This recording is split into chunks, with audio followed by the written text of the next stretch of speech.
اليوم نتفاجأ بأنهم سجنوا أبو الطفلة جنات بسبب فيديو له أمام المحكمة بعد ما حكم القاضي على المغتصب ب5 مليون. أبو جنات في وقتها كان دمه حامي ويحرق ومن داخله مقهور على بنته، وقال في الفيديو: يا قاضي اعطيني بنتك اغتصبها واحكم عليها ب5 مليون والسجن. القاضي زعل جدا جدا واصدر مذكرة اعتقال، والآن أبو جنات في السجن.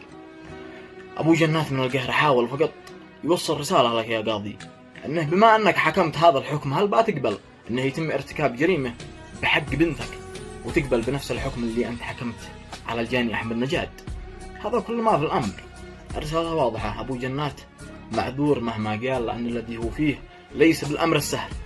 أنا أشوف أنه أكبر خطأ ارتكبتوه اعتقال له، لأن القضية اعتقال في هذا الوقت غلط، لأن القضية قضية رأي عام.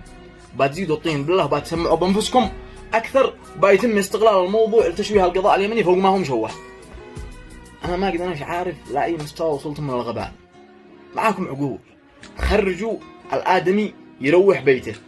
وبعد القهر والغلبة هذا كله لا يسعني أن أقول إلا هذه البيتين: قال شرفنا غالي ما يرخص، شرفنا بالدماء مغموس، نموت وارواحنا ترخص لأجل العرف والناموس.